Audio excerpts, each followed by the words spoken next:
இந்த கேள்வி கேட்டார் தெரியல. இருந்தாலும் நான் அவருக்கு பதில் சொன்னேன். திருடர்களில் எத்தனையோ வகை உண்டுங்க. கார் திருடன், சைக்கிள் திருடன், முகமூடி திருடன், எப்படி சொல்லிகிட்டே போகலாம். இருந்தாலும் என்னுடைய சிற்றறிவுக்கு எட்டின வரையில் திருடர்களை 2 வகையாக பிரிக்கலாம் அப்படின்னு நினைக்கிறேன். ஒன்று ராத்திரியில் திருடுற திருடன், இன்னொருத்தன் பகலில் திருடுற திருடன். அதாவது பகல் திருடன், ராத்திரி திருடன் அப்படின்னு பெரியவர் சிரித்தார். என்ன சிரிக்கிறீங்களே, என்ன கள்வர்கள் 4 வகை அப்படின்னு ஆரம்பித்தார். எப்படின்னு கேட்டேன். சாப்பாட்டுக்கு இல்லாமல் திருடுறாங்க பாருங்கள், அது ஒரு வகையான். சாப்பாட்டுக்கு இருந்தும் திருடுறாங்க பாருங்கள், அது ஒரு வகையான். இதை தவிர இன்னும் ஒரு 2 வகை திருட்டு உண்டு. அது என்னென்னா, ஆண்டவன்கிட்ட இருந்து நாம் திருடுற திருட்டு, இன்னொன்று என்னென்னா நம்மக்கிட்ட இருந்து ஆண்டவன் திருடுற திருட்டு அப்படின்னார். எனக்கு ஒன்றும் புரியல. என்ன சார் இது, ஆண்டவனையே திருடன்னு சொல்கிறீங்களே அப்படின்னு ஆச்சரியமா. ஆமாங்க, ஆண்டவனை கல்வன்னு சொல்கிறது இல்லையா. காஞ்சிபுரத்துக்கு பக்கத்தில் திருக்கார்வனம் அப்படின்னு ஒரு ஊர் இருக்குது. அங்கே உள்ள பெருமாளுக்கு கல்வர்னு தான் பேர். அது மட்டும் இல்லை, திருமங்கையாழ்வார் தம்முடைய திரு நெடுந்தாண்டகத்தில் கார்வனத்துள்ளாய் கல்வா அப்படின்னு தான் அழைக்கிறார் அப்படின்னு நிறைய உதாரணம்லாம் சொல்ல ஆரம்பித்தார். அதுக்கப்புறம் அவர்கிட்ட பேசி நான் புரிஞ்சுக்கிட்ட விவரங்களை தான் நான் இப்போ உங்ககிட்ட சொல்ல போகிறது. அதாவது அவர் சொன்ன முதல் வகை திருடர்கள் சாப்பாட்டுக்கு இல்லாமல் திருடுறவங்க. இவங்களை திருத்தி போடலாம். சாப்பாட்டுக்கு இருந்தும் பணம் சேர்க்கணுங்கிற ஆசையால் பொய் கணக்கெல்லாம் எழுதுகிறாங்க பாருங்கள், அவங்க தான் 2வது வகை. 3வது வகை திருட்டு தான் மிகப்பெரிய திருட்டு. இறைவனுக்கு சொந்தமானதை நம்முடையதுன்னு நினைக்கிற திருட்டு. எது இறைவனுக்கு சொந்தமானது அப்படின்னா ஆத்மா. பகவானுக்கு சொந்தமான ஆத்மாவை நம்முடையதுன்னு நினைக்கிறது தான் அந்த மாபெரும் திருட்டு. இதுக்கு பேர் தான் ஆத்மாபகாரமா. சரி, இதுக்கு பரிகாரம் என்ன? எல்லாம் இறைவனுடையது, நமக்கு ஒன்றும் இல்லை அப்படின்னு நினைக்கிறது தான் இதுக்கு பரிகாரம். இதெல்லாம் இருக்கட்டும். 4வது திருட்டு ஒன்று சொன்னோம்ல, ஆண்டவன் நம்மகிட்ட இருந்து திருடுறது. அது எப்படி? ஆண்டவனை கல்வன்னு சொல்கிறாங்க, அது சரி. அவர் என்னத்தை திருடினார்? இப்போ இன்னொருத்தருக்கு சொந்தமான ஒன்றை எடுத்து வச்சுக்கிறது தான் கள்ளத்தனம். ஆனால் ஆண்டவன் எடுத்துக்கிட்டோம்னா இருக்கிறது எல்லாமே அவனுக்கு சொந்தம். அப்படி இருக்கிறப்போ அவரை எப்படி கல்வன்னு சொல்கிறது? இது என்ன புரியாமல் இருக்குதே அப்படின்னு சொல்லி பார்த்தா அதுக்கும் விளக்கம் சொல்கிறாங்க அவங்க. அதாவது ஆண்டவனுக்கு உருவமே கிடையாது, அரூபமாக இருக்கிறவன், அதாவது உருவம் இல்லாமல் இருக்கிறவன். அப்படி உள்ள பகவான் நம்மளை மாதிரி உருவத்தில் இருக்கிறான். நம்மளை மாதிரியே கை கால் மூக்கெல்லாம் இருக்குது ஆண்டவனுக்கு. இந்த உருவம் நம்மகிட்ட இருந்து திருடினது தானே. அவன் தன்னுடைய உண்மையான திருமேனியை நமக்கு காட்டாமல், அதாவது தரிசனம் கொடுக்காமல் இருக்கிறது கள்ளத்தனம் தானே. அதனால தான் இதுவும் ஒரு பெரிய திருட்டு, இருக்கிறதுலே மிகப்பெரிய திருட்டு அப்படிங்கிறார். என்கிட்ட பேசிக்கிட்டு இருந்தார், இந்த விஷயம்லாம் சொல்லிகிட்டு இருந்தார் இந்த பெரியவர். அதாவது திருட்டை ஆன்மீக நோகத்தில் அவர் பார்க்குறார். நம்ம பார்வையில் இதை விட அபூர்வமான திருட்டுலாம் இங்கே உண்டு. அபூர்வமான திருடர்களும் உண்டு. ஒரு திருடன் சிறையிலிருந்து விடுதலையாகி வெளியில் போனான். கொஞ்ச நாளில் மறுபடியும் திரும்பி ஜெயிலுக்கு வந்துட்டான். அப்போது சிறை அதிகாரி அவனுக்கு அறிவுரை சொன்னாராம். ஏன்பா இப்படி அடிக்கடி தப்பு பண்ணிவிட்டு ஜெயிலுக்கு வந்துவிடுறியே, உனக்கு சொந்த பந்தம் எதுவும் இல்லையா? உனக்கு அப்பா, அண்ணன், தம்பிகள் அவங்க கூட எல்லாம் சேர்ந்து வாழணுங்கிற ஆசை இல்லையா அப்படின்னு கேட்டிருக்கார். அவங்களோட சேர்ந்து வாழணுங்கிற ஆசை எனக்கு நிறைய உண்டுங்க சார் அப்படின்னு அவன். அப்புறம் எதுக்கு இப்படி ஜெயிலுக்கு வந்துவிடுற அப்படின்னாரான் அவர். அவங்க எல்லாருமே இங்கே தானே சார் இருக்காங்க அப்படின்னு அவன். நம்மக்கிட்ட ஒருத்தன் தப்பாக நடந்துக்கிட்டானா உடனே நாம் என்ன செய்வோம்? கையை ஓங்கிட்டு அவனை அடிக்க போவோம். நாம் அவங்ககிட்ட அவனை விட ஒருபடி மேலே தப்பாக நடந்துக்குவோம். ஆனால் பெரியவங்கள்லாம் அப்படி நடந்துக்கிறது இல்லை. இன்னா செய்தாரை ஒருத்தல் அவர் நாண நன்னயம் செய்து விடல் அப்படின்னு வள்ளுவர் சொல்லியிருக்கார் இல்லையா. அதுக்கு தகுந்த மாதிரி நடந்துக்குவாங்க. பாயசித் விஸ்தாமிங்கிறவர் ஒரு பெரிய ஞானி. அவர் ஒரு நாள் ராத்திரி ரொம்ப நேரம் மசூதியில் இருந்துட்டு வீட்டுக்கு திரும்பி வந்துக்கிட்டு இருக்கிறார். வழியில் ஒரு குடிகாரன், அவன் கையில் ஒரு இசைக்கருவி, அதை கண்ணா பின்னான்னு மீட்டிக்கிட்டு வாய்க்கு வந்தபடியே என்னத்தையோ பாட்டுன்னு நினச்சிக்கிட்டு பாடிக்கிட்டு அவன் பாட்டுக்கு கிடக்கிறான் வழியில். அதோடு இருந்தாலும் பரவாயில்ல, அந்த பக்கமாக வழியில் போகிறவங்க வர்றவங்களையெல்லாம் பார்த்து கண்ணா பின்னான்னு திட்டிக்கிட்டு இருக்கிறான், ரொம்ப வளர்க்குறான். பாயசீத் பிஸ்தாமிங்கிற அந்த பெரியவர் அந்த வழியாக போகிறார். அவனை பார்க்குறார். அவனுடைய நிலைமையை பார்த்துட்டு பரிதாபப்படுறார். ஏன்ப்பா இது மாதிரியெல்லாம் நடந்துக்கிற, இப்படி நடக்கலாமா அப்படின்னு ஏதோ கொஞ்சம் புத்திமதி சொல்கிறதுக்கு ஆரம்பித்தார். அவனுக்கு கோபம் வந்துட்டுது. கையில் வச்சுருந்த வாத்திய கருவி அதால் ஓங்கி அந்த பெரியவர் தலையில் ஒரு அடி கொடுத்தான். ரத்த காயம் ஏற்பட்டு போச்சு.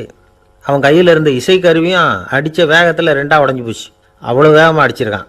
இவ்வளவு தூரத்துக்கு நடந்து போச்சுல்ல, அந்த மாபெரும் ஞானி வாயை திறந்து ஒரு வார்த்தை கூட பேசலை. பேசாமல் தலையை பிடிச்சிக்கிட்டு அவர் பாட்டுக்கு போயிட்டார். மறுநாள் அந்த பெரியவர் என்ன பண்ணார் தெரியுமா? கொஞ்சம் இனிப்பு பண்டங்கள், கொஞ்சம் பணம், இது ரெண்டையும் ஒரு ஆள் மூலமாக அனுப்பி வச்சார் அந்த குடிகாரனுக்கு. அவனுக்கு ஒன்றும் புரியல. என்ன விவரம்னு விசாரித்தான். வந்த ஆள் ஒரு கடுதாசியை நீட்டினான். அதில் விவரம் இருந்தது. ஞானி எழுதியிருக்கிறார், இதை பார்ப்பா, உங்களுடைய இசைக்கருவி உடையறதுக்கு என்னுடைய தலை காரணமாக ஆயிட்டுது. அதுக்காக நான் ரொம்ப வருத்தப்படுறேன். அதுக்காக தான் பணம் அனுப்பி வச்சுருக்கேன். வேறு புதுசாக ஒரு இசைக்கருவி வாங்கிக்கோ. அப்புறம் இன்னொரு விஷயம், நேற்றுக்கு ராத்திரி என்கிட்ட ஏகப்பட்ட கசப்பான வார்த்தைகளை பேசினேன். இதோடு அனுப்பியிருக்கிற இனிப்பு பண்டங்களை சாப்பிட்டு உன்னுடைய நாவில் உள்ள கசப்பை மாற்றிக்கோ அப்படின்னு அதில் எழுதப்பட்டிருந்தது. இந்த சமயத்தில் அவன் குடி மயக்கத்தில் இல்லை, தெளிஞ்சு போயிருந்த நேரம் அது. அதனால் அதை படித்த உடனே அவனுக்கு ரொம்ப வெக்கமாக போச்சு. தலை குனிஞ்சான், யோசனை பண்ணான். கொஞ்ச நேரத்தில் தன்னுடைய நண்பர்கள் சில பேரையும் கூப்பிட்டுக்கிட்டு நேராக அந்த ஞானி இருக்கிற இடத்துக்கு ஓடினான். அவர் காலில் விழுந்தான். அவர்கிட்ட மன்னிப்பு கேட்டுக்கிட்டான். பெரியவங்களே தெரியாமல் நான் இந்த பாவ செயலை பண்ணிவிட்டேன், என்னை மன்னிச்சுங்க. உங்களுடைய பொறுமையும் போதனையும் என்னுடைய கண்ணை திறந்துட்டுது. இனிமேல் நானும் என்னுடைய நண்பர்களும் நல்ல வழியில் திருந்தி வாழ போகிறோம் அப்படின்னா. ஞானி செய்த நன்னயம் குடிகாரனை எப்படி திருத்தியிருக்கு பார்த்தீங்களா? இந்த கதையை கேட்டுவிட்டு ஒருத்தர் சொன்னார், என் வாழ்க்கையில் கூட அப்படி ஒரு சம்பவம் நடந்தது சார். நானும் ஒரு நாள் ராத்திரி ஓவராக குடிச்சிட்டு ஒரு கிட்டாரை வாசிச்சுக்கிட்டு கண்ணாபின்னான்னு உளறிக்கிட்டு திட்டிக்கிட்டு இருந்தேன். அந்த சமயம் அந்த வழியாக ஒருத்தர் வந்தார். ஓங்கி தலையில் ஒரே ஒரு அடி, ரத்தம் வந்துட்டுது. அதுக்கப்புறம் என் மனசு தெரிஞ்சுட்டுது சார் அப்படின்னார். அப்படியா என்ன ஆச்சரியமா? ஆமாம் சார், அடி விழுந்தது அவர் தலையில் இல்லை, என் தலையில். வந்தவர் என்ன அப்படி அடிச்சுட்டார். மயக்கம் தெளிஞ்சதுக்கு அப்புறம்தான் எனக்கு விவரம் புரிஞ்சுது. அவர் ஒரு போலீஸ்காரர் அப்படின்னார் ரொம்ப சோகமாக. ஒரு ஊரில் ஒரு துறவி இருந்தார், புத்த சமய துறவி. அந்த ஊர் மன்னன் அவரை பற்றி கேள்விப்பட்டிருக்கான். ஒரு நாள் புறப்பட்டு போனான். துறவியின் பாதங்களை தொட்டு வணங்கினான். அதுக்கப்புறம் சொன்னான், ஐயா, நான் உங்களை அரண்மனைக்கு அழைச்சிட்டு போகிறதுக்காக வந்திருக்கிறேன். இனிமேல் நீங்கள் இங்கே எதுக்கு இருக்கணும் அப்படின்னானா. அவன் மனசுக்குள்ளே என்ன நினைப்புன்னா, இவர் எங்கே வரப்போகிறாரு, நான் ரொம்ப எளிமையானவன், எனக்கு எதுக்கு அரண்மனை வாசம்னு சொல்லிவிடுவார் அப்படின்னு நினச்சிருக்கான். ஆனால் அந்த துறவி என்ன பண்ணார் தெரியுமா? அப்படியா, சரி போகலாம், வா, போய் உன் ரதத்தை கொண்டுட்டு வா. அரண்மனைக்கு போகும்பொழுது அதுக்கு தகுந்த மாதிரி ஆடம்பரமாக போகணும் அப்படின்னு விட்டாரான். துறவி இப்படி சொன்னதும் அந்த மன்னனுக்கு மனசுக்குள்ளே சந்தேகம் வந்துட்டுது. இவர் உண்மையிலேயே துறவி தானா, ஏமாத்து பேர் வழி மாதிரி தெரியுதே அப்படின்னு நினச்சிருக்கான். இருந்தாலும் இனிமேல் என்ன பண்ணுறது, சொல்லியாச்சு. ரதத்தை கொண்டுகிட்டு வந்தான். துறவி ஏறி உட்காந்தார். பக்கத்தில் ராஜா.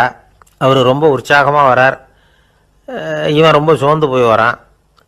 துறவி மரத்தடியிலேயே வாழ்ந்து பழக்கப்பட்டவர், அரண்மனையில் எளிமையாக ஒரு இடத்துல உட்காந்துக்குவார் அப்படின்னு நினச்சான். ஆனால் அப்படி இல்லை. அரண்மனைக்கு வந்த உடனே அந்த துறவி அதை கொண்டுட்டு வா, இதை கொண்டுட்டு வான்னு சொல்லி உத்தரவு போட ஆரம்பிச்சிட்டார். அரண்மனையில் இருந்தால் அரசனை மாதிரி இருக்கணும் அப்படிங்கிறார். ராத்திரி பூரா சௌரியமாக தூங்கினார். பகலில் அரண்மனை தோட்டத்தில் உலாவ வேண்டியது, நீச்சல் குளத்தில் குளிக்க வேண்டியது, இப்படியே பொழுது போக்கிட்டு இருக்கிறார். அந்த அரண்மனையில் துறவி மகிழ்ச்சியாக இருக்கிறார். மன்னனால் அப்படி இருக்க முடியல. அவருக்கு எந்த கவலையும் இல்லை, இவனுக்கு அரசாங்க கவலைகள். துறவி அப்படி இருக்கிறத இவனால் தாங்கிக்க முடியல. ஒரு நாள் அவர்கிட்டயே போய், நான் உங்ககிட்ட கொஞ்சம் பேசணும் நானா. துறவி பார்த்தார். நான் இந்த அரண்மனைக்கு வரும்பொழுதே நீ என்னமோ என்கிட்ட கேட்கணும்னு நினச்ச. ஏன் காலதாமதம்? நீ அனாவசியமாக உன்னையே தொந்தரவு பண்ணிகிட்டு இருக்கிற. நீ கவலையாக இருக்கேங்கிறது எனக்கு புரியுது. நான் மரத்தடியில் இருந்தப்போ கூட என்னை அடிக்கடி சந்திச்சுக்கிட்டு இருப்பேன். ஏதாவது விளக்கம் கேட்குறது உண்டு. இங்கே வந்த பிறகு என்னை சந்திக்கிறது கூட அபூர்வமாக போயிட்டுது. நீ இப்போ என்ன கேட்க போகிறேங்கிறது எனக்கு தெரியும், இருந்தாலும் கேள் அப்படின்னாராம். வேற ஒன்றும் இல்லைங்க, இப்போ உங்களுக்கும் எனக்கு என்ன வித்தியாசம்? 2 பேரும் அரண்மனையில் தான் இருக்கிறோம். நீங்கள் மகிழ்ச்சியாக இருக்கிறீங்க, நான் அப்படி இருக்க முடியல. இவ்வளவுக்கும் நீங்கள் முன்னாடி இருந்தது மாதிரி இல்லை. தினமும் தங்க தேர் கேட்குறீங்க, உயர்தரமான ஆடைகள் அணிகிறீங்க, சுவையான சாப்பாடு. இப்படி இருக்கிறப்போ உங்களுக்கும் எனக்கு என்ன வித்தியாசம்? இதுதான் மன்னனுடைய கேள்வி. இதுக்கு பதில் சொல்கிறேன், என் கூட புறப்பட்டு வா, இந்த நகரத்துக்கு வெளியில் போவோம் அப்படின்னு சொல்லி அரசனை கூப்பிட்டுக்கிட்டு ஊர் எல்லைக்கு வந்து சேர்ந்தார் துறவி. அங்கே போய் சொன்னார், இதை பாருப்பா, இந்த இடத்த தான் தேடிக்கிட்டு இருந்தேன், இனிமேல் நான் வந்து திரும்பி வரப்போகிறதில்ல, நீ என்னோட வர்றியா திரும்பி போறியா அப்படின்னார். நான் எப்படிங்க உங்கள் கூட வர முடியும்? என்னுடைய நாடு, என்னுடைய சொத்துக்கள், மனைவி மக்கள் எல்லாத்தையும் விட்டுட்டு எப்படிங்க வர்றதுன்னா. இப்போ அந்த துறவி சொன்னார், இப்போ வித்தியாசத்தை தெரிஞ்சுக்கிட்டியா? நான் அரண்மனையில் இருந்தேன், எல்லா வித பொருள்களும் உடையவனாக இருந்தேன், ஆனால் எதையும் சொந்தம் கொண்டாடுறவனாக இருக்கல. ஆனால் நீ அப்படி இல்லை, எல்லாத்தையும் சொந்தம் கொண்டாடிக்கிட்டு இருக்கிற. இதுதான் நமக்குள்ள வித்தியாசம் அப்படின்னு சொன்னார். அரண்மனை ஆடைகளை அப்படியே கலைஞர் அரசங்கிட்ட கொடுத்தார். உன்னுடைய ஆடைகளை நீயே வச்சுக்கோன்னார். அவர் பாட்டுக்கு நடந்து போனார், திரும்பியே பார்க்கல. அரசனுக்கு அப்போ தான் தன்னுடைய அறியாமை விளங்குச்சான். இதிலேருந்து நாம் புரிஞ்சிக்க வேண்டியது என்னென்னா, இந்த உலகத்தில் எத்தனையோ பொருள்கள், அதையெல்லாம் முறையாக பயன்படுத்தினா மகிழ்ச்சி, அதை விட்டுட்டு அதுக்கெல்லாம் சொந்தம் கொண்டாட ஆரம்பித்தா கவலை. நம்ம ஆட்கள் வந்து சொந்தம் கொண்டாடுற விதமே தனி. ஒரு ஆள் இன்னொருத்தங்கிட்ட ஒரு கொடை கடன் வாங்கியிருந்தான், திருப்பி கொடுக்கல. கொடையை கொடுத்தவன் கேட்டான், என்கிட்ட கடன் வாங்கினிய கொடை, அதை கொஞ்சம் திருப்பி தர்றியான்னா. அது உனக்கு இப்போ அவசரமாக தேவைப்படுதா அப்படின்னு கேட்டான் இவன். எனக்கு தேவைப்படலை, அந்த கொடையை நான் யாருக்கிட்ட வாங்கியிருந்தேனோ அவனுக்கு இப்போ அது அவசரமாக தேவைப்படுது அப்படின்னானா அந்த ஆள். அந்த ஆளுக்கு பேச தெரியாது, அவர்கிட்ட கொஞ்சம் எச்சரிக்கையாக நடந்துக்கோ அப்படின்னு சொல்கிறது உண்டு. அப்படின்னா என்ன அர்த்தம்? அவர் இன்னமும் குழந்தையாகவே இருக்கிறாரு, இன்னும் பேச்சு வரலன்னு அர்த்தம்? அப்படி இல்லை, அவருக்கு நாகரிகமாக பேச தெரியலன்னு அர்த்தம். பேசுறதுங்கிறது மனுஷனால் மட்டுமே முடியக்கூடிய ஒரு காரியம். அப்படி இருந்தும் அதோட பெருமையை வந்து அவன் இன்னமும் சரியாக புரிஞ்சிக்கலன்னு தான் சொல்லணும். அதனால தான் அவன் அளவுக்கு அதிகமாக வார்த்தைகளை கொட்டி போடுறான். அதுக்கப்புறம் அதையெல்லாம் திருப்பி அள்ள முடியாமல் கிடந்து கஷ்டப்படுறான். கொட்டின வார்த்தையை அள்ள முடியுமா? ஒருத்தரை இன்னைக்கு பார்த்து முட்டாள்னு திட்டி போடுறீங்க, நாளைக்கு மறுபடியும் அவர்கிட்ட போய் நேத்திக்கு உன்னை முட்டாள்னு சொல்லிவிட்டேன், அந்த வார்த்தையை திருப்பி கொடு, வாங்கிட்டு போயிடுறேன் அப்படின்னு நான் சொல்ல முடியும்? அவன் கோபக்காரனாக இருந்தால் நேத்திக்கு அதை வேறு விதமாக உங்களுக்கு திருப்பி கொடுத்துருப்பான். உலகத்தில் எவ்வளவோ ஜீவராசிகள் இருக்குது, அதுக்கெல்லாம் வாய் இருக்குது. அந்த வாயெல்லாம் எதுக்கு உபயோகம்? சாப்பிட்றதுக்காக. ஆனால் நமக்கு இருக்கிற வாய் சாப்பிட்றதுக்காக மட்டும் இல்லை, பேசுகிறதுக்காகவும் தான். பேச முடியலன்னா வாய் இருந்தால் கூட அது வாயில்லா ஜீவன் தான். ஒரு பையனை பார்த்து அது வாய் உள்ள புள்ள பொழைச்சிக்கும் அப்படின்னா மற்ற பையன்களுக்கெல்லாம் முகத்தில் வாயே இல்லைன்னு அர்த்தம்? அப்படி இல்லை, அந்த பையன் கொஞ்சம் கெட்டிக்காரத்தனமாக பேசுவான்னு அர்த்தம். அதனால் எப்படி பேசணும் அப்படிங்கிறத நாம் முக்கியமாக தெரிஞ்சுக்கணும். இதுக்கு 8 விதமான குறிப்புகளை நம்ம பெரியவங்க சொல்லியிருக்கிறாங்க. பேச்சுக்கு 8 அங்கங்கள் உண்டு அப்படின்னு அவங்க சொல்கிறாங்க. அதெல்லாம் என்னென்ன அப்படின்னா, உண்மை, நன்மை, அன்பு, நிதானம், இனிமை, ஆழம், சமயமறிதல், சபையறிதல். இந்த 8 தன்மையும் பேச்சில் இருக்கணுமா. இதையே கொஞ்சம் விவரமாக சில பேர் போர்டில் எழுதி வச்சுருப்பாங்க. அதாவது எழுத்துலையாவது அதெல்லாம் இருக்கட்டுமே அப்படின்னு நினச்சி நீங்கள் கூட சில இடங்களில் இதை பார்த்துருக்கலாம். அதாவது உண்மையே பேசுக, நன்மையே பேசுக, அன்பாக பேசுக, நிதானமாக பேசுக, இனிமையாக பேசுக, ஆழமுடையதாக பேசுக, சமயமறிந்து பேசுக, சபையறிந்து பேசுக, இப்படி எழுதி வச்சுருப்பாங்க. இந்த 8 அம்சமும் சரியாக பொருந்தி இருந்தால் தான் அது பேச்சு. மற்றதெல்லாம் பேச்சாகிடாது. பேச்சு ஒரு சிறந்த கலை. எல்லாத்தையும் விட பேசாமல் இருந்தும் பழகணும், அது ரொம்ப முக்கியம். அதில் நமக்கு தெரிஞ்ச ஒருத்தர் எதிரில் வந்தார் ரொம்ப வேகமாக. என்ன சார் வாக்கிங்க அப்படின்னு கேட்டோம். அவரால் ஆமாம்னு பதில் சொல்ல முடியல, அவ்வளவு கஷ்டம். மூச்சு விடுறதுக்கே வாயை திறந்து மூடிட்டு இருக்கிறார். எங்கே பேசுறது? கொஞ்சம் நின்று நிதானித்து மூச்சு விட்டுட்டு அதுக்கப்புறம் சொன்னார் ஆமாம் அப்படின்னு. என்ன சார் இவ்வளவு வேகம்னோ? உங்கள் பேச்சை கேட்டுவிட்டு தான் சார் நடக்க ஆரம்பித்தோம். நீங்கள் தான் அடிக்கடி சொல்லிகிட்டு இருந்தீங்க நடக்கிறது நல்லதுன்னு. அன்னையிலேருந்து ஆரம்பிச்சுட்டேன், ஆனால் ரொம்ப கஷ்டமாக இருக்குது சார். இப்போ பாருங்கள், உங்கள்கிட்ட சுலபமாக பேசக்கூட முடியல, மூச்சு வாங்குது, உடம்பு கூட வலிக்கிறது மாதிரி இருக்குது அப்படின்னு அவர் பாட்டுக்கு பேச ஆரம்பிச்சிட்டார். உங்களை யார் சார் இவ்வளவு வேகமாக நடக்க சொன்னது? வேகத்தை குறைங்க, மெதுவாக நடங்க அப்படின்னோம். நீங்கள் நடக்கிறதுனால என்னென்ன சௌகரியம்னு அன்னைக்கு சொன்னீங்களே தவிர சௌகரியமாக நடக்கிறது எப்படின்னு சொல்லலையே அப்படின்னார் அவர். இன்னமும் லேசாக மூச்சு வாங்கிக்கிட்டே. மூச்சு வாங்கிட்டே சொன்னால் கூட இவர் சொல்கிறதுலேயும் ஒரு நியாயம் இருக்குது. அதனால் இந்த நடைப்பயிற்சி பண்ணுறவங்க கவனிக்க வேண்டிய சில முக்கியமான குறிப்புகள் இருக்குது. அது என்னென்னங்கிறத அவங்க தெரிஞ்சுக்கணும். அது தெரிஞ்சு வச்சுக்கிறது நல்லது. இதெல்லாம் மருத்துவ நிபுணர்கள் சொல்கிற குறிப்புகள். அவங்க என்ன சொல்கிறாங்க தெரியுமா? உங்கள் வயசு 40க்கு மேலேயா? உங்கள் எடை இருக்க வேண்டியதை விட 10 கிலோ அதிகமாக இருக்குதா? நீங்கள் புகை பிடிக்கிறவரா? இதய நோய், இரத்த நாள நோய், உயர் இரத்த அழுத்தம் இப்படி ஏதாவது உங்களுக்கு உண்டா? அப்படின்னா நீங்கள் உங்கள் இஷ்டத்துக்கு வரிஞ்சு கட்டிக்கிட்டு நடைப்பயிற்சி பண்ண ஆரம்பிச்சிடாதீங்க. முதல்ல ஒரு மருத்துவ பரிசோதனை பண்ணிக்கோங்க, அதுதான் நல்லது அப்படின்னு அவங்க சொல்கிறாங்க.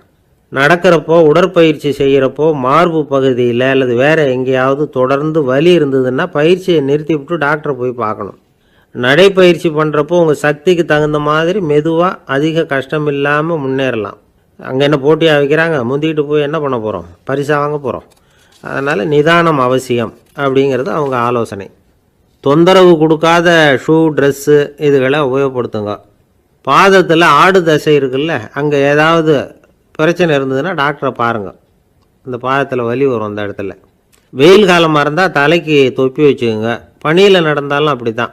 தலையை பத்திரமா பார்த்துக்குங்க. நம்மக்கிட்ட ஏதோ கொஞ்சம் உருப்படியாக தெரியறது அது தானே. உடற்பயிற்சிக்கு முன்னாடி பின்னாடி பயிற்சி செய்கிறப்போ நிறைய தண்ணி குடிக்கலாமா. முதல் 1 மாதத்துக்கு கொஞ்சம் தளர்த்தியாக சாவகாசமாக நடக்கலாம். மணிக்கு 3 அல்லது 4 கிலோமீட்டர் வேகம்னு வச்சுங்களேன். அதுக்கப்புறம் வேகத்தை அதிகப்படுத்தலாம். மணிக்கு 6 அல்லது 8 கிலோமீட்டர் அளவுக்கு நடக்கலாம். நல்லா கையை வீசிக்கிட்டு நடக்கணும். மூச்சு விடுற எண்ணிக்கை அதிகரிக்கணும். இது மாதிரி ஒரு 30 நிமிஷம் நடக்கலாம். தனியாக நடந்து போகிறதுக்கு உங்களுக்கு என்னமோ மாதிரி இருக்குதா? கூட யாரையாவது சேர்த்துக்குங்க. ஒரு குரூப்பாக சேர்ந்து போகலாம். நடக்கிறதுங்கிறத ஒரு சந்தோஷமான சமாச்சாரமாக ஆக்கிக்கணும். தினம் இப்படி நடக்க வேண்டி இருக்குதே அப்படின்னு புலம்பிக்கிட்டே போகக்கூடாது. சில பேர் நடக்கிறப்போ கடந்த காலத்தை அசை போட்டுக்கிட்டே போவாங்க. சில பேர் வருங்காலத்தை அசை போட்டுக்கிட்டே போவாங்க. சில பேர் முக்கியமான திட்டம்லாம் இப்படி நடக்கிறப்போ தான் தீர்மானம் பண்ணுவாங்க. நடக்கிறதுனால மன இறுக்கம் குறையுது, பரபரப்பு குறையுது, மன ஆற்றல் பெருகுது, தன்னம்பிக்கை வளருது, முதுமை தள்ளி போகுது, செயல்திறன் அதிகரிக்குது. இதை தவிர உடம்புக்கும் பல விதமான சௌகரியங்கள் ஏற்படுது. அதனால் இது வரைக்கும் நடக்க ஆரம்பிக்காதவங்க இனிமேல் இந்த குறிப்புகளை கவனத்தில் வச்சுக்கிட்டு நடக்க ஆரம்பிச்சுடலாம். சார்லஸ் லேம்ப் அப்படின்னு ஆங்கில இலக்கிய மேதை ஒருத்தர், அவர் ஒரு தரம் உடம்பு சரியில்லைன்னு டாக்டர்கிட்ட போனாராம். டாக்டர் அவரை பார்த்துட்டு, நீங்கள் தினமும் காலையில் வெறும் வயத்தில் நடக்கணும் அப்படின்னாராம். வெறும் வயத்தில் நடக்கிறதுக்கு நான் தயார், ஆனால் வயிறு கிடைக்கணுமே சார். யார் வயத்து மேலே நடக்கிறது டாக்டர் அப்படின்னு கேட்டாராம் இவர்.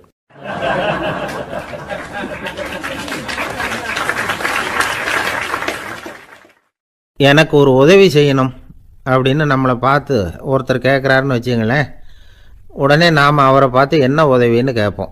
இதுதான் சராசரி மனிதர்களின் இயல்பு. ஆனால் ஒருத்தர் எனக்கு ஒரு உதவி செய்யணும் அப்படின்னு கேட்ட உடனே என்ன உதவின்னு கூட கேட்காம சரி செய்கிறேன் அப்படின்னு ஒத்துக்கிறது இருக்கு பாருங்கள், அது கொஞ்சம் அபூர்வம். அந்த காலத்தில் ஒருத்தர் இருந்தார். அவர் எப்படி தெரியுமா? உதவி கேட்குறவங்க நல்லவங்களா கெட்டவங்களா அப்படின்னு கூட பார்க்கல. தனக்கு நன்மையா தீமையா அப்படின்னு கூட பார்க்கல. உதவி செய்கிறேன்னு புறப்பட்டு விட்டார். அவர் யார் தெரியுமா? அவர் தான் நல சக்கரவர்த்தி. அவர் மாதிரி நாமும் உதவி கேட்குறவங்களுக்கு உடனே உதவி செய்கிறதுக்கு தயாராக இருக்கணும் அப்படின்னு சொன்னார் ஒரு ஆன்மீக பேச்சாளர். நல சரித்திரத்தை அவர் சொல்லிக்கிட்டு இருந்தார்.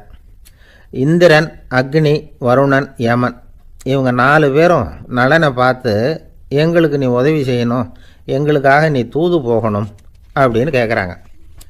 யாருக்கிட்ட தூது போகணும், என்ன காரியத்துக்காக போகணும் அப்படின்னு கேட்கணும்ல. நலன் அப்படி கேட்கவே இல்லை. உடனே சரின்னு ஒத்துக்கிறான். அதுக்கப்புறம் அவங்க விவரம் சொல்கிறாங்க. என்ன உதவி, யாருக்கிட்ட தூது போகணும் அப்படிங்கிற விவரத்தை சொல்கிறாங்க. நலனுக்கும் அப்புறம்தான் புரியுது. எந்த தமயந்தியை இவன் காதலிச்சானோ, எந்த தமயந்தின் சுயம்பரத்துக்காக இவன் போய்கிட்டு இருக்கிறானோ அந்த தமயந்தியை பார்த்து தங்களுக்காக அவகிட்ட வாதாடணும், பேசணும், தங்களில் ஒருத்தரை கல்யாணம் பண்ணிக்கும்படியாக கேட்கணும் அப்படின்னு அவங்க 4 பேரும் நலன்கிட்ட கேட்குறாங்க. இதை கேட்டதும் நலன் கொஞ்சம் கூட முகம் சுளிக்கலை, பதட்டப்படலை. நேராக தமயந்தி கிட்ட போகிறான். இந்திரன், அக்னி, வருணன், யமன் இவங்களோட சிறப்புகளை எடுத்து சொல்கிறான். இவங்களில் ஒருத்தரை கல்யாணம் பண்ணிக்கலாம் அப்படின்னு சொல்லி கேட்டுக்கிறான். ஆனால் இதுக்கு தமயந்தி சம்மதிக்கலை. சுயம்வரம் நடக்குது, அவள் நளனை தேர்ந்தெடுக்கிறா. அந்த 4 பேரும் நளனுக்கு நிறைய வரங்கள்லாம் கொடுக்குறாங்க. அதுக்கப்புறம் இப்படி போகுது கதை. இதில் நாம் கவனிக்க வேண்டியது என்னென்னா, உதவின்னு கேட்ட உடனே என்ன உதவின்னு கேட்காம சரி செய்கிறேன்னு சொன்னான் பாருங்கள், அதை கொஞ்சம் சிந்திக்கணும். செய்கிறேன்னு ஒத்துக்கிட்டதுக்கு அப்புறம் அது என்ன உதவின்னு தெரிஞ்சும் முகம் சுளிக்காமல் அதை செஞ்சான் பாருங்கள், அதையும் கொஞ்சம் சிந்திக்கணும். நம்மால் ஒருத்தன் ஒரு நண்பனை தேடி போனான், எனக்கு ஒரு உதவின்னா சரி சொல்லுன்னா, இப்போ உங்ககிட்ட 2 கார் இருந்தால் என்ன பண்ணுவேன்னா, உடனே அதில் ஒன்று உங்ககிட்ட கொடுத்துருவேன்னா, அவன் உங்ககிட்ட 2 பங்களா இருந்தால் என்ன பண்ணுவேன்னா, அதில் ஒன்று உங்ககிட்ட கொடுத்துருவேன்னா, உங்ககிட்ட 2 பேனா இருந்தால் என்ன பண்ணுவேன்னா, அதில் ஒரு பேனாவே உங்ககிட்ட கொடுக்க மாட்டேன்னா அவன். ஏன்டா அப்படி சொல்கிறேன்னா, ஏன்னா இப்போ நிஜமாகவே என்கிட்ட 2 பேனா இருக்குது, அதனால் அப்படி சொல்கிறேன் அப்படின்னு நானான் அவன். ரொம்ப பேருக்கு கூட்டத்தில் பேசுகிறதுன்னா பயம். நமக்கு ஒன்றும் தெரியாதுன்னு மற்றவங்க நினச்சிடக்கூடாதுங்கிற எண்ணம் தான் இதுக்கு காரணம். ரொம்ப முக்கியமான ஒரு கூட்டம்னா பயம் அதிகமாக இருக்கும். முக்கியமானவங்கள்லாம் வருவாங்களே, அவங்களாம் நம்மளை பற்றி மட்டமாக நினச்சிருவாங்களே அப்படிங்கிற பயம் வந்துடும். ஆனால் மேடை பேச்சுங்கிறது அவ்வளவு கடினமான ஒரு காரியம் இல்லைங்கிறாங்க அது சம்பந்தமான நிபுணர்கள். யாரும் பேச்சாளர் ஆகலாம், இது ஒன்றும் பெரிய கிஃப்ட்டு கிடையாது அப்படின்னு அவங்க சொல்கிறாங்க. நீங்கள் ஒரு சிறந்த பேச்சாளர் ஆகணுமா அப்படின்னா அதுக்குன்னு சில ஆலோசனைகளை சொல்லி வச்சுருக்கிறாங்க அனுபவசாலிகள். முதல் ஆலோசனை என்னென்னா, உங்கள் பேச்சு எளிமையாக இருக்கணும். ஏதாவது ஒரு கருத்து அல்லது 2 கருத்து சொன்னால் போதும். 20 அல்லது 30 கருத்துக்களை சொல்லிகிட்டே போகக்கூடாது. 2வது ஆலோசனை, நீங்கள் என்ன பேச போகிறீங்கிறது முதல்ல உங்களுக்கு நல்லா புரியணும். அதுக்கப்புறம் தான் அதை அடுத்தவங்களுக்கு புரிய வைக்க முடியும். எப்படி ஆரம்பிக்க போகிறோம், எந்த கருத்தை முக்கியமாக வலியுறுத்த போகிறோம், எப்படி முடிக்க போகிறோம் அப்படிங்கிறத முதல்ல நல்லா சிந்தித்து மனசில் வச்சுக்கணும். கடைசியாக என்ன சொல்கிறீங்களோ அதுதான் கேட்குறவங்க மனசில் நிற்கும். 3வது ஆலோசனை என்னென்னா, உங்கள் பேச்சு சுருக்கமாக இருக்கணும். ஒரு 15 நிமிஷம் பேசுகிறது ரொம்ப பொருத்தம். மணிக்கணக்கில் பேசிக்கிட்டு இருக்கிறது நல்லதில்லை. 4வது ஆலோசனை, நீங்கள் பேசுகிறது உண்மையாக இருக்கணும். உங்களுக்கு உண்மையான அனுபவங்கள் இருக்கும், அதை சொல்லலாம். உங்களுடைய உண்மையான அனுபவங்களை மற்றவங்களோட பகிர்ந்துக்கணும், அதுதான் முக்கியம். 5வது ஆலோசனை, ஆரம்பத்தில் கொஞ்ச நேரம் உங்களை பற்றியும் எதிரில் உள்ளவங்களை பற்றியும் சம்மந்தப்படுத்தி ஏதாவது பேசி ஒரு நெருக்கத்தை ஏற்படுத்திக்கணும். ஒவ்வொருத்தரும் இப்போ இவர் பேச போகிறது நம்ம சம்மந்தப்பட்டது அப்படின்னு நினைக்க ஆரம்பிச்சிருவாங்கல்ல, அதுக்கப்புறம் அவங்க கேட்க தயாராகிட்டாங்கன்னு அர்த்தம். எதிரில் உட்காந்துருக்கிற கூட்டத்திலிருந்து 3 பேரை தேர்ந்தெடுங்க. அதாவது வலது பக்கம் ஒருத்தர், நடுவில் ஒருத்தர், இடது பக்கம் ஒருத்தர். அதாவது உங்களை ரொம்ப கனிவாகவும் ஆர்வமாகவும் பார்க்குறவராக பார்த்து தேர்ந்தெடுத்துங்க மனசுக்குள்ளே. நீங்கள் பேசும்பொழுது என்ன பண்ணணும்னா, இவங்களை நேருக்கு நேராக மாறி மாறி பார்த்துக்கிட்டே பேசுனீங்கன்னா நீங்கள் ஏதோ ஒட்டு மொத்த கூட்டத்தையும் பார்த்து பேசுகிறதாக ஒரு உணர்வு அது ஏற்படுத்திவிடும். 6வது ஆலோசனை என்னென்னா, சொற்பொழிவுன்னா நீங்கள் பேசணும், படிக்கக்கூடாது. எழுதி படிக்கிறது நல்லா இருக்காது. குறிப்புகள் வேணும்னா வச்சுக்கலாம். படிக்கிறது பேப்பர்லேருந்து வர்றது மாதிரி இருக்கும், பேசுகிறது இதயத்திலேருந்து வர்றது மாதிரி இருக்கும். அப்புறம் 7வது ஆலோசனை சொல்கிறாங்க, அது என்னென்னா, மேடையில் ஏறி நின்ன உடனே இயல்பாக மூச்சை இழுத்து விட்டுங்க, இயல்பு நிலைக்கு வாங்க, அதுக்கப்புறம் இயல்பாக பேச ஆரம்பிக்கலாம் அப்படிங்கிறாங்க. இவ்வளவும் பேச்சு கலையில் வல்லுநர்களாக இருக்கிறவங்க சொல்லுகிற ஆலோசனைகள். இதையெல்லாம் கடைபிடிச்சா நமக்கும் அதுக்கும் வெகு தூரம்னு நினச்சிக்கிட்டு இருந்த ஒன்று இப்போ கிட்டத்தில் நெருங்கி வந்துடும். நாம் சொல்கிறபடியெல்லாம் அது கேட்கும். ஒரு பேச்சாளர், அவருக்கு சுருக்கமாகவே பேச தெரியாது. மேடையில் ஏற்றி விட்டுவிட்டா போதும், ஆரம்பிச்சிருவார், நிறுத்த மாட்டார், பேசிக்கிட்டே இருப்பார். ஒரு தடவை அவர் ஒரு கூட்டத்தில் ரொம்ப நேரம் பேசிக்கிட்டே இருக்கிறார். எதிரில் பொறுமை இழந்த ஒருத்தர் தன்னுடைய கை கடிகாரத்தை காட்டினார். அதை கவனித்த பேச்சாளர், மன்னிக்கணும், கை கடிகாரம் நான் கொண்டுகிட்டு வர மறந்துட்டேன், அதுதான் நேரம் போனதே தெரியல அப்படின்னு சொல்லியிருக்கிறார்.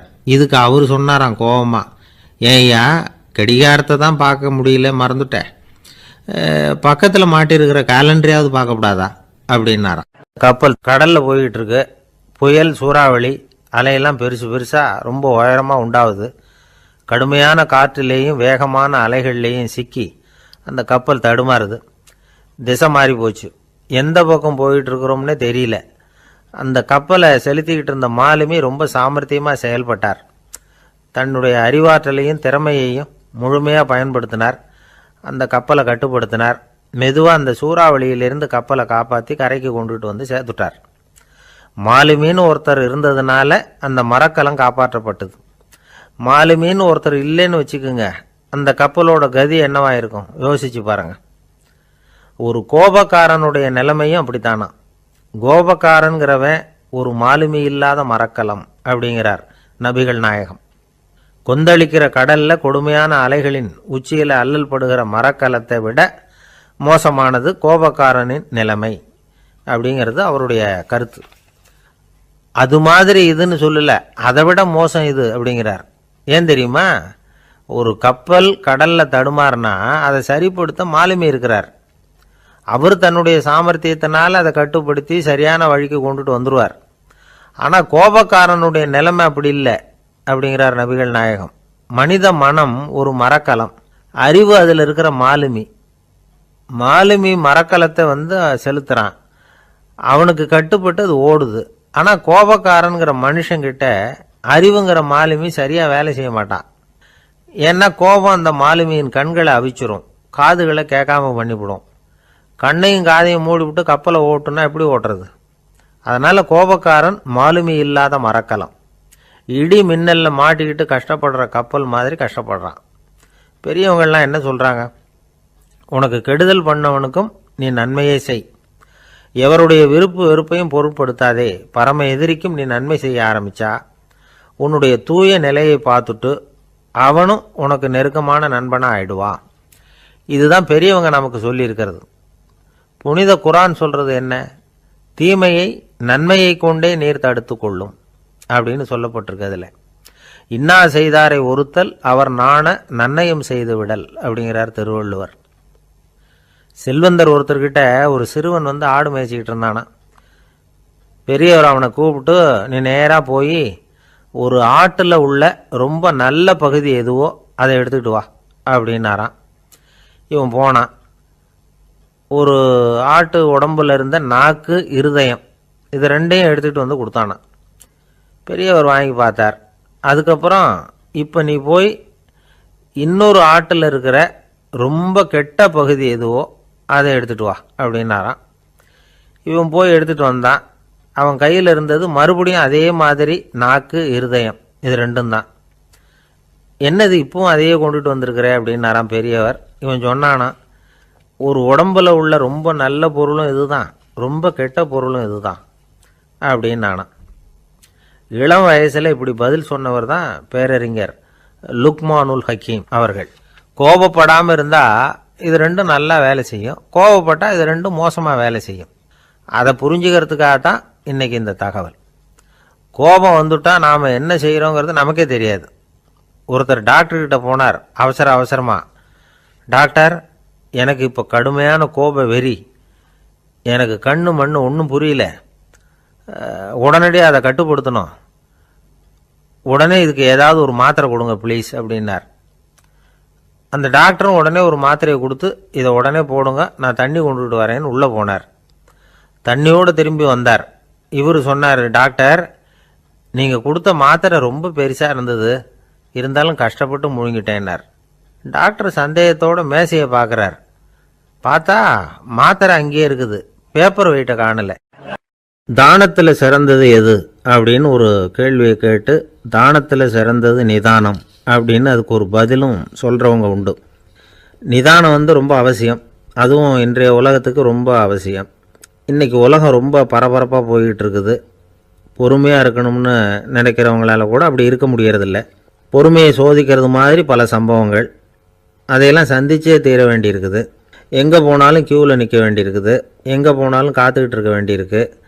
ஆஃபீஸ்லேயோ வீட்லேயோ கூட நீங்கள் நிதானமாக பொறுமையாக நடந்துக்க தெரியலன்னா உங்களுக்கு சிடுமூஞ்சி, முசுடு இப்படிலாம் பேர் வச்சுருவாங்க.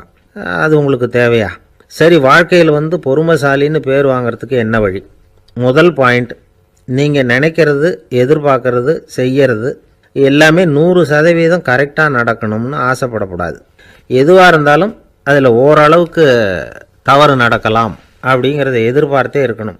ஓரளவுக்கு அதை அனுமதிக்கணும். ஒரு நண்பரை 6 மணிக்கு ஒரு இடத்துக்கு வர சொல்லியிருக்கிறீங்க, 6 மணிக்கு அவர் வரலை, உடனே பொறுமை இழந்து நடந்துக்கக்கூடாது. ஒரு 10 நிமிஷம் டிலே ஆகலாம். ஒரு வர்ற வழியில் பஸ்ஸு கூட ஏதாவது டிராஃபிக்கில் மாட்டியிருக்கலாம். அதெல்லாம் எதிர்பார்த்தே கொஞ்சம் காத்திருக்கிறதுல ஒன்றும் தப்பு இல்லை. சில சமயம் டிலே ஆகிறது கூட நல்லதாக முடியும்.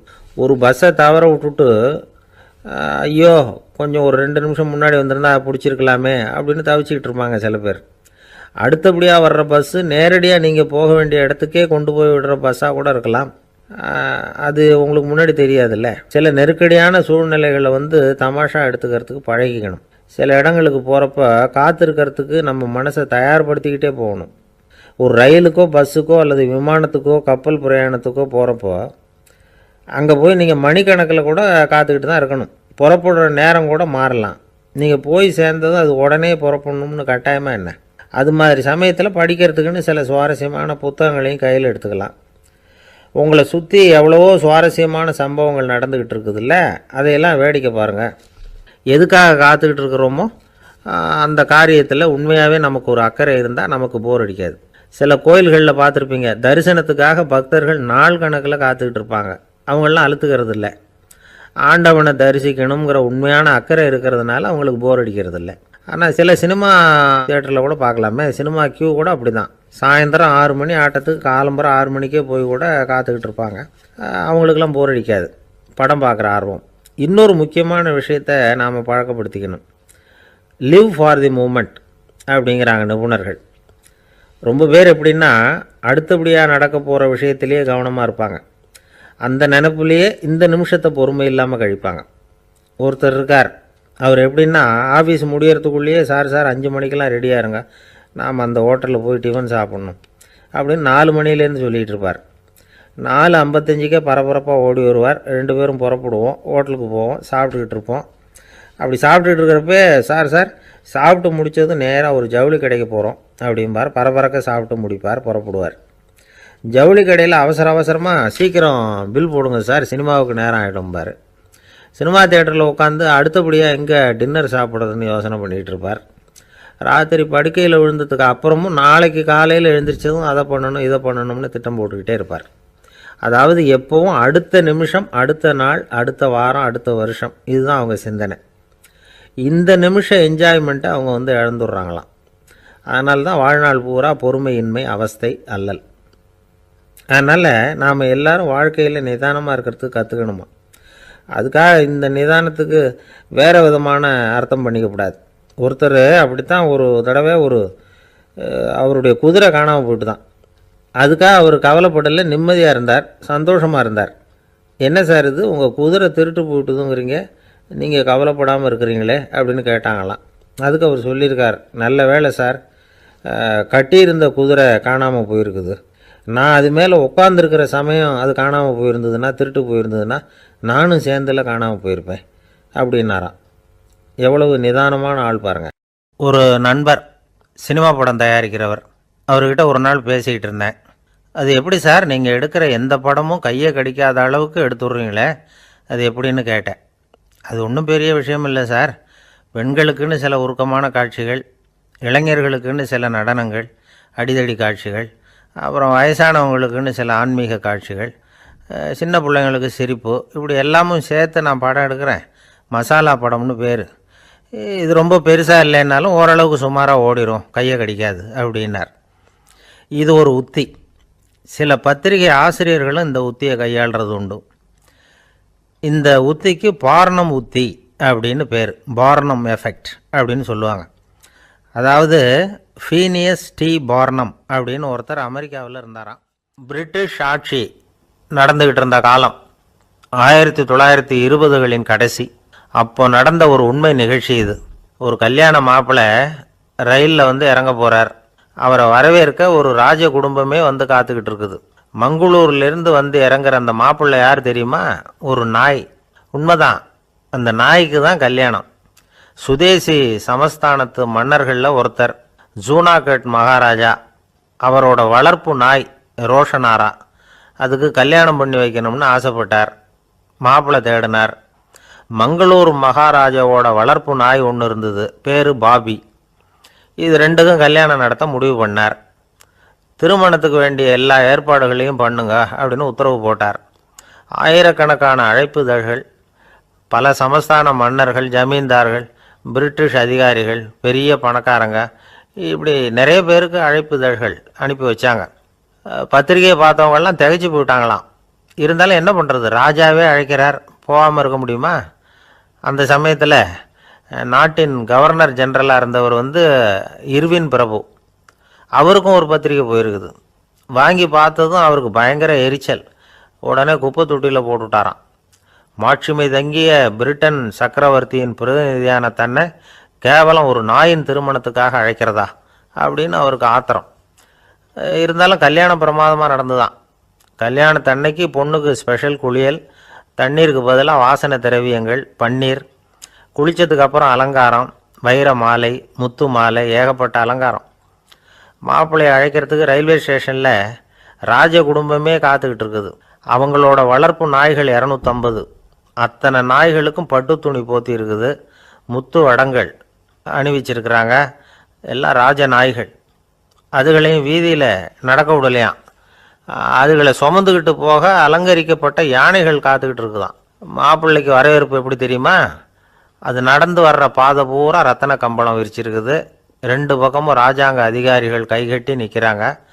அரசு படை வீரர்கள் அணிவகுப்பு மரியாதை செலுத்துகிறாங்க. அந்த நாய் ராஜ மரியாதையோடு நடந்து வருது. நகையெல்லாம் போட்டுக்கிட்டு வருது. திருமண மண்டபத்துக்கு சேருது. அங்கே கல்யாணம் அமோகமாக நடக்குது. இந்த திருமணத்தை முன்னிட்டு அந்த ஜூனாகட் சமஸ்தானத்துக்கு 3 நாள் விடுமுறை வேறு. கல்யாணத்துக்கு வந்திருந்தவங்களுக்கெல்லாம் ஏக தடபுடலாக விருந்து, நாட்டியம் எல்லாம் பிரமாதமாக நடந்து தான். இந்த கல்யாணத்தில் கலந்துக்க வந்திருந்த மற்ற சமஸ்தானத்து மன்னர்கள், திவான்கள், அரச குடும்பத்தினர், இப்படி அவங்க 700 பேராம். அவங்க போகிறதுக்காக விசேஷ ரயில்கள்லாம் வேற விட்டுருக்காங்க. கல்யாணம் முடிஞ்சதும் அந்த நாய் தம்பதிகளோட பெரிய பெரிய மன்னர்கள்லாம் ஒன்றா உட்காந்து சாப்பிட்டாங்களாம். ஏர் கண்டிஷன் அறையில் அந்த தம்பதிகள் கொஞ்ச காலம் வாழ்ந்துருக்கிறாங்க. கொஞ்ச நாளில் மாப்பிள்ளைக்கு மரியாதை குறைய ஆரம்பிச்சுட்டுது. வெளியில் துரத்தி விட்டாங்களாம். அந்த பெண் நாய் மட்டும் ராஜ போகங்களை அனுபவித்து வந்து தான்.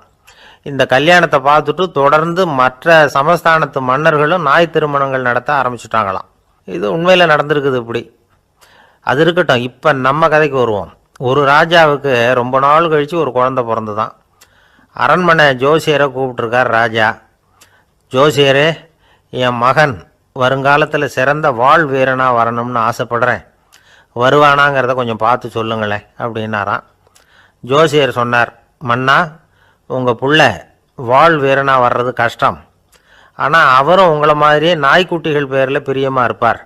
அதுகளுக்கு கல்யாணமும் பண்ணி வைப்பார் அப்படின்னாராம். அது எப்படி கண்டுபிடிச்சிங்க அப்படின்னு கேட்டிருக்கார் ராஜா. அரசே, உங்கள் பிள்ளைக்கு வாழ் மேலே உள்ள பிரியத்தை காட்டிலும் நாய் மேலே உள்ள பிரியம் அதிகங்கிறதுக்கான அறிகுறி இப்போவே தெரியுது. நல்லா கவனித்து பாருங்கள். அவர் வாழ்னு கத்துறாரு அப்படின்னாரு. கவனித்து பார்த்துட்டு அப்படி எனக்கு காதில் விழலையே அப்படின்னாராம் மன்னர். அதனால தான் சொன்னேன், அவர் கத்துறது வாழ்னு கத்தலை, வள்ளுன்னு கத்திக்கிட்டு இருக்கார், அதனால தான் அப்படி சொன்னேன் அப்படின்னாராம் அரண்மனை ஜோசியர். ஒரு நாள் காலை நேரம் ஒரு குரு படுக்கையை விட்டு எழுந்திருக்கிறார். உடனே சீடர்களை பார்த்து எல்லாரும் இப்படி வாங்கங்கிறார். எல்லாரும் வர்றாங்க வேகமாக.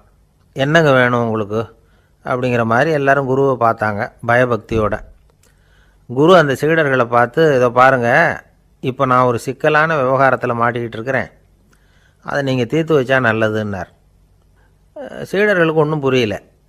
என்ன இது, இவர் இப்படி சொல்கிறாரு? நமக்குள்ள எல்லா விவகாரங்களையும் தீர்த்து வைக்கிறவர் நம்ம குருநாதர், அவருடைய விவகாரத்தை நாம் தீர்த்து வைக்கிறதா? ஆச்சரியமாக இருக்குதே, குருநாதருக்கே சிக்கலா அப்படின்னு யோசனை பண்ண ஆரம்பித்தாங்க.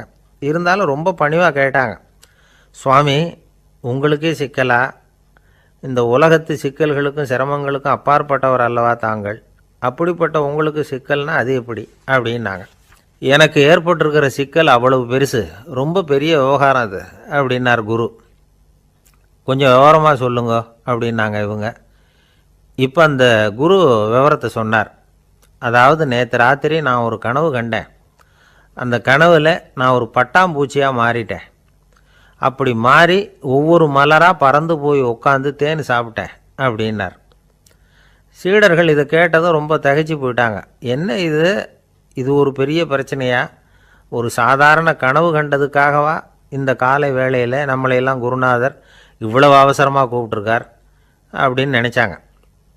இருந்தாலும் கேட்டாங்க, இதில் என்ன சிக்கல் சுவாமி, கனவுங்கிறது எல்லாருக்கும் வரத்தானே செய்யும் அப்படின்னார் ஒரு சீடர். சீடர்களே, பிரச்சனை அது இல்லை. நான் இன்றைக்கி காலையில் கண்ணு முழிச்சு பார்த்தப்போ நான் நானாக மறுபடியும் மாறிட்டேங்கிறத தெரிஞ்சுக்கிட்டேன். இதில் சிக்கல் என்னென்னா, இப்போ அந்த பட்டாம்பூச்சி தான் நானாக ஆயிட்டதாக கனவு கண்டுகிட்டு இருக்கா அப்படிங்கிறது தான். ஒரு மனுஷன் பட்டாம்பூச்சி ஆகிறதாக கனவு காண முடியுங்கிறப்போ அந்த பட்டாம்பூச்சியும் மனுஷனாக ஆகிறதாக கனவு காண முடியும் இல்லையா? இப்போ எனக்கு யதார்த்த நிலை தெரியணும், எது நிஜம்னு தெரியணும். நேற்று ராத்திரி நான் கண்டது கனவா, அல்லது இது பட்டாம்பூச்சி கண்டுகிட்டு இருக்கிற கனவா? இதுதான் குரு கேட்ட கேள்வி. இதை கேட்டதும் சீடர்கள் ரொம்ப குழம்பி போயிட்டாங்க. சுவாமி, இது வரைக்கும் நாங்கள் தூங்குறப்ப பார்க்குறது கனவுன்னும் மூழ்கிக்கிட்டு இருக்கிறப்ப பார்க்குறது நனவுன்னு நம்பிக்கிட்டு இருக்கிறோம். இப்போ எங்களை ரொம்ப குழப்பிட்டீங்க, இதுக்கு பதில் சொல்ல எங்களுக்கு சக்தி இல்லை அப்படின்னு சொல்லிவிட்டாங்களாம். அதுக்கப்புறம் அந்த குரு சொன்னாராம், நினைவு தான் முக்கியமான அம்சம். முடிவு கட்டம்னா பகலின் நினைவுகளை விட இரவின் கனவுகளே ரொம்ப உண்மை. ஒருத்தன் தூங்க போனால் தூங்கிக்கிட்டே இருந்தால் அவன் காணும் கனவு பொய்ங்கிறத அவன் உணர மாட்டான். ஒவ்வொரு கனவும் காணும் பொழுது அது ரொம்ப உண்மையாக தான் தெரியுது. ஒரு கனவு கூட உண்மை இல்லைன்னு கனவுல தோன்றுவதே இல்லை அப்படின்னார் குரு. அகில வாழ்வு அத்தனையும் சொற்பனம் கண்டாய் அப்படிங்கிறார் தாயுமானவர். ஆகையினால நம்ம கனவுலேருந்து நாம் என்னைக்கு முழிச்சிக்க போகிறோம் அப்படிங்கிறது தான் ஒரு முக்கியமான கேள்வி. ஒருத்தர் வந்தார், காலில் கட்டோடு வந்தார். என்னங்க காலில் கட்டுன்னு? சார், நேற்று ராத்திரி தூக்கத்தில் எங்கள் வீட்டு கூரையில் ஏணியை சாத்தி வச்சு இறங்கினப்போ வழுக்கி விழுந்து காலை உடச்சிக்கிட்டேன்னார்.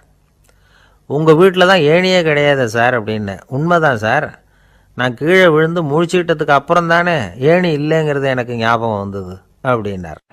சில பேர் ஆளை பார்த்தா 60 வயசு மாதிரி தோணும், உண்மையான வயசு என்னன்னு பார்த்தா 40 அல்லது 45 சில பேரை பார்க்குறதுக்கு 45 மாதிரி தெரியும், உண்மையிலேயே 65 தாண்டி இருப்பாங்க. ஒரு மனிதனுக்கு 2 வகையான வயது உண்டுங்கிறார் ஓஷோ. அதாவது உடம்புக்குன்னு ஒரு வயசு, மனசுக்குன்னு ஒரு வயசு. முதல் உலக மகாயுத்தம் நடந்தது இல்லையா, அது முடிஞ்சதுக்கு அப்புறம் முதல் தடவையாக மனிதனின் மூளை வளர்ச்சியை பற்றி மனநல வைத்தியர்கள் ஒரு கணக்கெடுப்பு சோதனை நடத்தினாங்களாம். அது வரைக்கும் மனிதனுக்கு 2 வகையான வயது உண்டுன்னு யாரும் சிந்திச்சதே இல்லையா. அந்த உலக மகாயுத்தம் முடிஞ்சதுக்கு அப்புறம் மனிதனுடைய சராசரி மனதின் வயதை கணக்கிட்டு பார்க்கும் பொழுது அவங்களுக்கெல்லாம் ரொம்ப அதிர்ச்சியாக இருந்துதான்.